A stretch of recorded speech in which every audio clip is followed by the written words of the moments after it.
আসসালামু আলাইকুম ইয়া রাহমাতুল্লাহি ওয়া বারাকাতুহু। আমি সকল দর্শকদের সামনে আমি একটি আলোচনা নিয়ে আসলাম। সেই আলোচনাটি প্রথমত করব দেহতত্ত্ব কোরআন। এই দেহতত্ত্ব কোরআন নিয়ে কিছু আলোচনা করব। তো এই দেহতত্ত্বের মধ্যে আমাদের অবশ্যই কিছু বোঝার আছে। তো যারা দেহতত্ত্ব, আত্মতত্ত্ব, সৃষ্টিতত্ত্ব বুঝতে চান, ইনশাল্লাহ তাদের জন্য এই আলোচনাগুলো প্রযোজ্যই হবে ইনশাল্লাহ। তবে শুরু করছি। দেহতত্ত্বে আল্লাহ তাআলা সংক্ষিপ্ত কোরআন রাখিয়াছেন। সংক্ষিপ্ত কোরআন কেমন?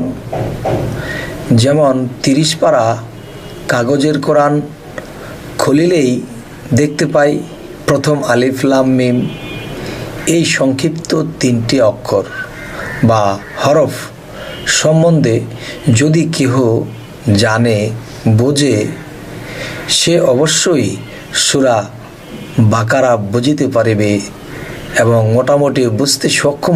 আর সূরা বাকারা যে না বুঝিতে পারে, কোরআনখানি কিছুই বুঝিতে পারিবে না। যেমন আরও আছে সূরা হামিম, সূরা তোহা, আলিফ লাম মিম রা। সূরা এই প্রথম অক্ষরের বিষয়গুলি যখন জানতে বা বুঝতে পেরে যাব, তখন আমরা কোরআনের গভীরতা যেই জ্ঞান তাহা বুঝিয়ে নিতে পারবো ইনশাআল্লাহ। ঠিক বিস্তারিত কোরআন 2 জায়গায় অবস্থিত। সেই কাগজে অক্ষর দ্বারা লেখা হইয়াছে, আমরা পরে পরে বুঝে নিতে হয়। আরও এক প্রকার কোরআন আছে জীবন্ত এবং বিস্তারিত, সর্বকিছুই করিতে পারে। তিনি স্বয়ং রাসূল রূপে স্রষ্টা। অবশ্যই তিনি আমার রব রূপে আমার মস্তিষ্কে জ্ঞানের উদয় করিয়া দেন। কোরআনের বহু সূরাতে সূরার প্রথমেই অক্ষর 2টি 3টি করে দেওয়া আছে। তাহাদের মানবদেহে এই রকম করিয়া সংক্ষিপ্ত কোরআন রাখা আছে। যেমন মানবদেহের 6টি আলিফ আছে। এই 6টি আলিফের মধ্যে কোনটি কোন জায়গায় অবস্থিত আছে এবং 6টি আলিফ 6 জায়গায় 6টি প্রকারে আছে।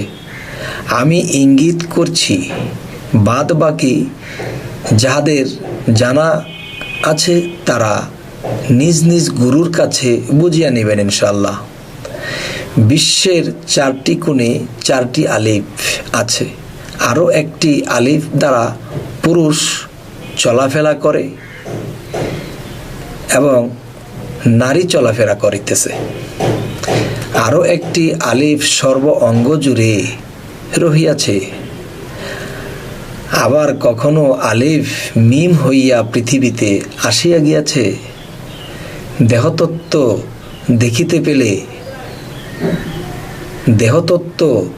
দেখিতে গেলে মিম জমিনেও আছে, আবার আকাশেও আছে। আকাশের মিমে কোন কোন হরফগুলো নিয়োজিত আছে, এই হরফগুলিতে এক একটি ফেরেশতা নিয়োজিত আছে।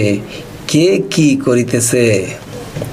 উত্তর, আকাশ মিমে যেই হরফগুলি আছে, রা, জা, ওয়াও, সোয়াদ, জিম, নুন, আলিফ, বা, তা, ফেরেশতাদের মধ্যে আছে জিবরাইল, মিকাইল, ইসরাফিল, আজরাইল ও আকাশ মিমে শ্রেষ্ঠ 4 জন ফেরেশতা শ্রেষ্ঠ ডিউটি নিয়ে আছেন।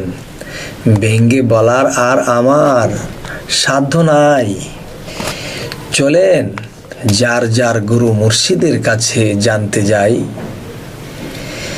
দেহতত্ত্ব কোরআনের জমিনের মিম হরফে কোন কোন হরফ আছে এবং কোন কোন ফেরেশতা নিয়োজিত আছে?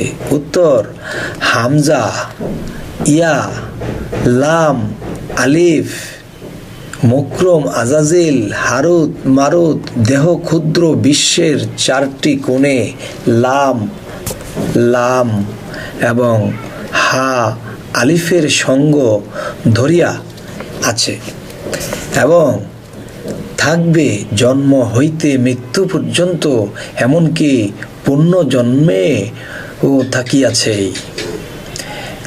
এমনকি পূর্ণ জন্মেও থাকিয়াই যায়। আকাশের মিমটি হয় আলোকিত এবং জমিনের মিমটি হয় অন্ধকারে ধাবিত। আবার জমিনের মিমেও একটি অন্ধকার থাকে, আবার কখনো থাকে না। এই দেহটাকে নিয়া কেউ সাধন সিদ্ধি করিতে পারিলে সর্বাঙ্গে কখনো মানুষ বা হরফ হইয়া থাকে, আবার কখনো আলিফ হইয়া যায়।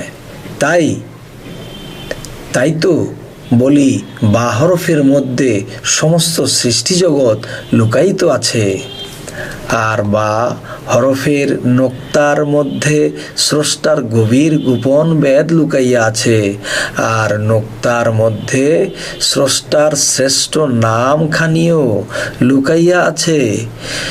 বান্দা ও রাসূল ছাড়া এই খবর কেউ কোনো দিন পাবে না, আর একমাত্র পারিবে কামেল মুর্শিদ এ মোকাম্মেল। একমাত্র কামেল মুর্শিদ ছাড়া এগুলার খোঁজ নেওয়া কখনোই সম্ভব না।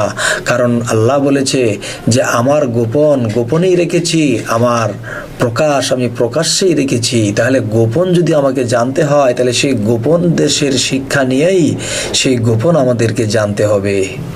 ইনশাআল্লাহ আমরা এবার আরেকটি আলোচনায় যাচ্ছি। সেই আলোচনাটি হলো রুহে ইনসানির কোরআনকে নিয়ে কিছু আলোচনা করব। রুহে ইনসানির কোরআন যেমন কাগজে লিপিবদ্ধ কোরআন আয়াত পরে পরে আমাদেরকে বুঝতে হয়, জানতে হয়, তেমনি রুহে ইনসানিয়াতের কোরআন সে নিজে কথা বলে।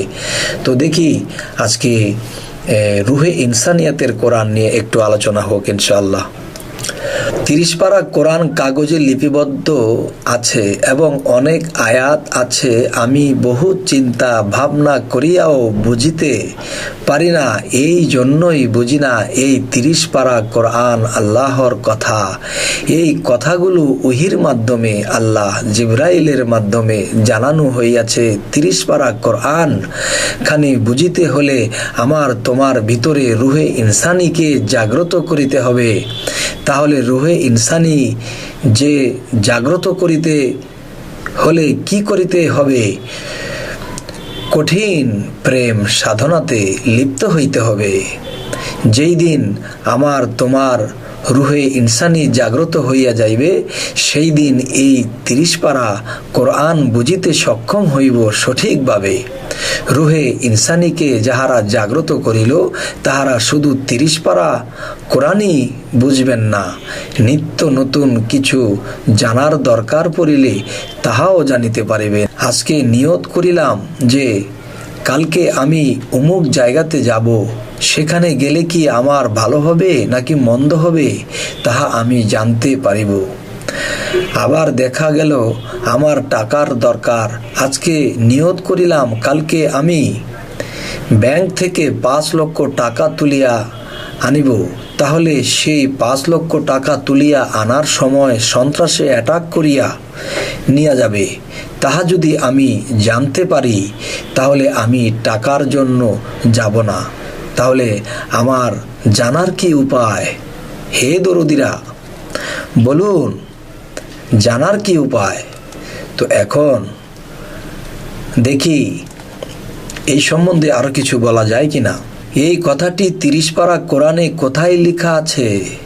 আরো বলা আছে যে জন্ম হইতে মৃত্যু পর্যন্ত যাহা কিছু মানব জীবনে দরকার সমস্ত ফায়সালা কোরআনে দেয়া আছে, এবং জন্ম হইতে মৃত্যু পর্যন্ত সংসারের টুকিটাকি থেকে শুরু করে সমস্ত কিছুরই ফায়সালা আল্লাহ কোরআনে দিয়েছেন ইনশাআল্লাহ।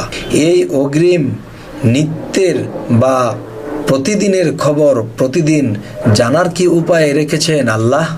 রুহে ইনসানির কোরআন খানি যিনি জাগাইয়া নিল, তিনি আলেম এবং জ্ঞানী, আর এই জ্ঞানী হলেন আল্লাহর সার্টিফিকেট প্রাপ্ত, যারা রুহে ইনসানির সাথে সম্পর্ক করেছেন। তারাই নিজ নিজ খোদার সাথে সম্পর্ক করে নিল, আর সেই ব্যক্তি সমস্ত কিছু জানার অধিকার রাখেন আল্লাহর কাছ থেকে, আর আল্লাহও দিতে বাধ্য থাকেন। কেননা আল্লাহ বলেছেন, জ্ঞানী উম্মত, জ্ঞানী বান্দা আমার শ্রেষ্ঠ।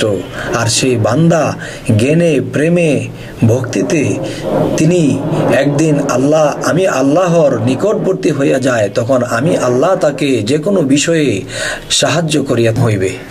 আবার তিনিও তো জ্ঞানী, যিনি মাদ্রাসায় পড়ে সার্টিফিকেট পাইলেন, সেই সার্টিফিকেট পাইলেন, সেইটি আল্লাহ দেয় নাই, দিয়াছেন কোনো মানুষেই। তাহাদেরকে যদি আল্লাহ দিত, তাহলে তাহারাও আল্লাহর গোপন খবর জানত।